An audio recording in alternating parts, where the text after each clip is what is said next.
chiamo Sara Lusini, siamo alla fattoria di Germaniano nel comune di San Sepolcro, Arezzo, Toscana, Italia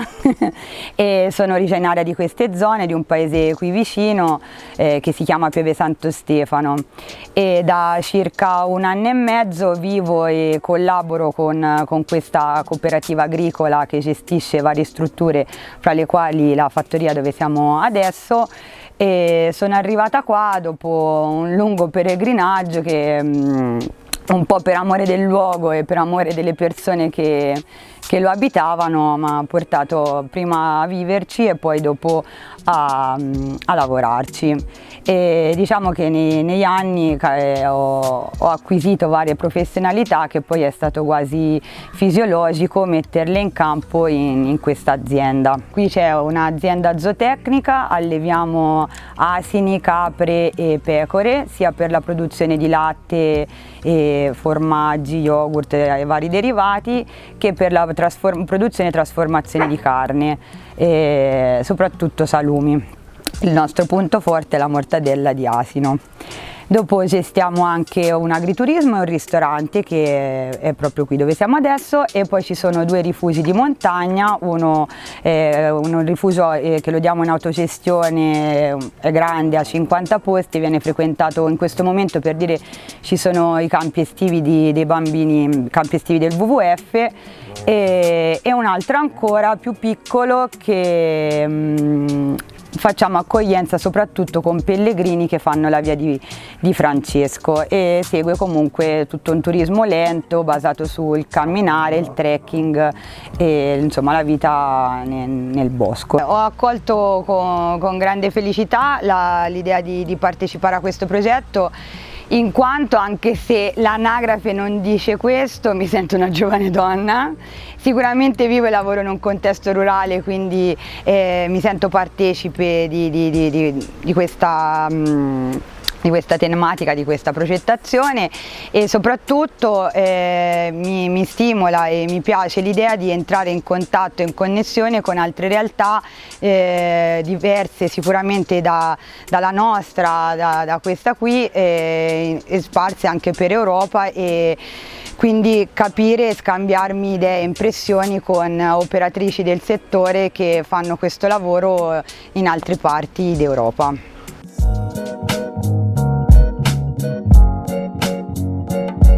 Le maggiori sfide che ho incontrato in questa esperienza sinceramente non sono arrivate all'inizio, anzi all'inizio c'era solamente un grande entusiasmo e una grande voglia di stare dove poi vivo, anche perché è stata una scelta quella di cambiare appunto vita, tra virgolette, molto semplice, che è arrivata senza nemmeno grandi decisioni o illuminazioni, epifanie, era una cosa più che naturale. Quindi sì, è cambiata molto la mia vita sotto tanti punti di vista, perché ovviamente sto in una fattoria di montagna a 750 metri d'altezza, dove il primo centro abitato è a 20 minuti di macchina, però questo non mi ha creato disagio e sinceramente non me lo crea nemmeno adesso. I problemi comunque ci sono, anche perché c'è tanto da fare, il lavoro spesso è tanto, è concentrato tutto insieme e alle volte è duro, l'inverno è lungo, è freddo e questo è un tipo di azienda, un allevamento zootecnico dove il lavoro fisico è abbastanza preponderante e anche, insomma, io personalmente ho trovato proprio dei limiti fisici personali che non so se riuscirò a guidare il trattore, però per il momento lo vedo come un obiettivo molto lontano, quindi sì, un po' la frustrazione di sentire di non poter superare determinati ostacoli e di non poter raggiungere una autonomia in determinati settori. Dopodiché, fortunatamente è un'azienda molto variegata e c'è tutto il comparto turistico che riguarda sia l'accoglienza, la ristorazione e anche organizzazione di eventi sempre legati a questo luogo, ma anche a sfondo culturale, musicale, artistico e quant'altro, dove lì mi sento più libera di portare il mio apporto e diciamo che la mancanza dei muscoli non la soffro.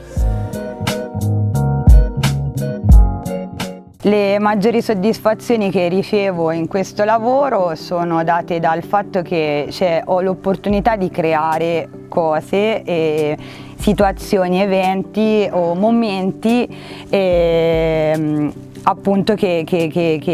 mi danno proprio un senso di pienezza, di fare qualcosa. Per esempio la settimana scorsa abbiamo organizzato un concerto all'alba alla Ripa della Luna, che è la vetta più alta qui di questo versante, che sono 1400 metri,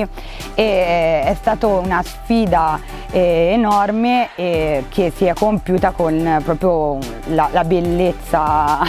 più totale, perché siamo partiti di notte. Prima i musicisti, un quartetto di fiati con strumenti da 15 kg che sono stati prontamente caricati nel basto del nostro asino di fiducia Marcello, che è una delle star del luogo.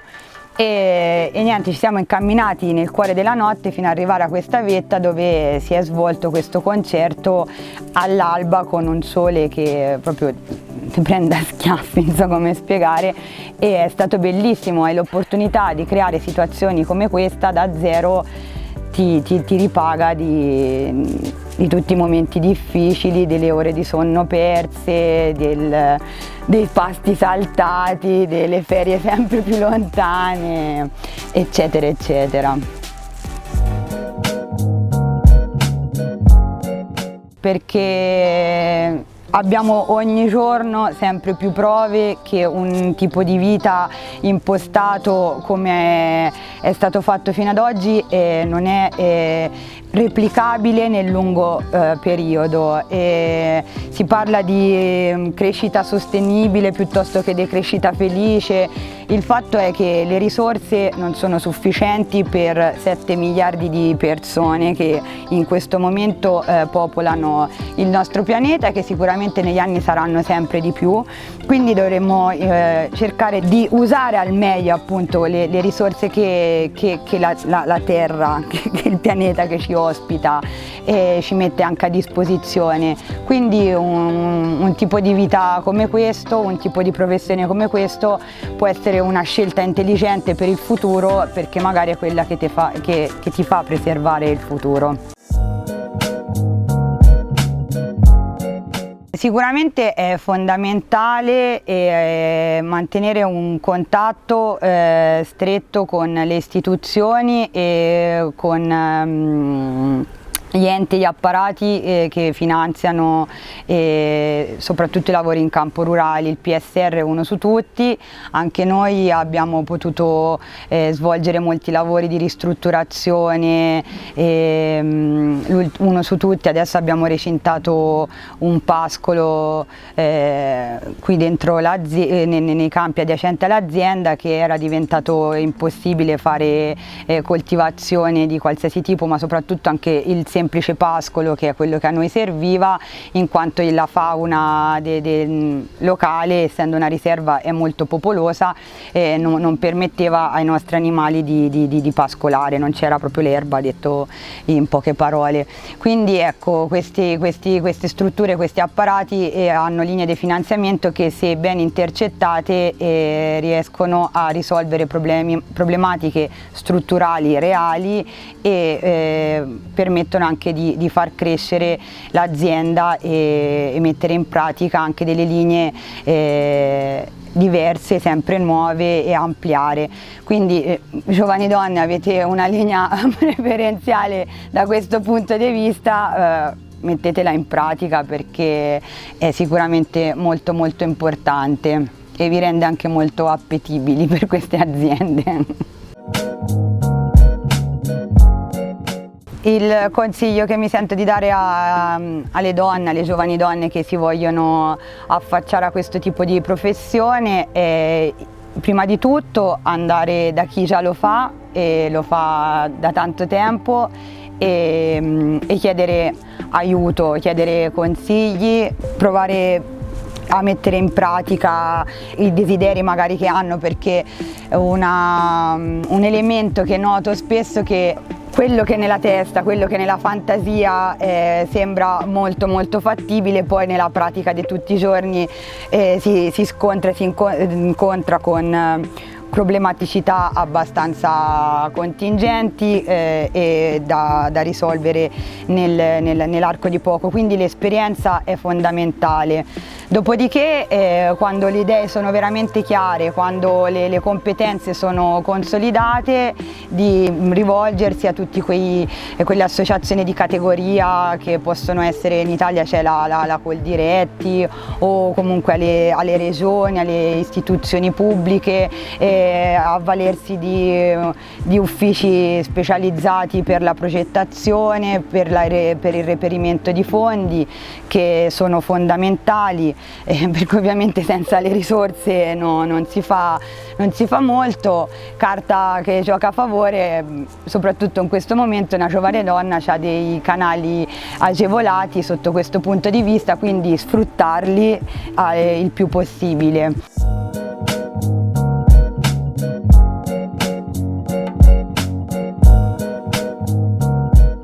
Innanzitutto io lo consiglierei a tutti, indistintamente, anche se in questo caso specifico ci rivolgiamo appunto alle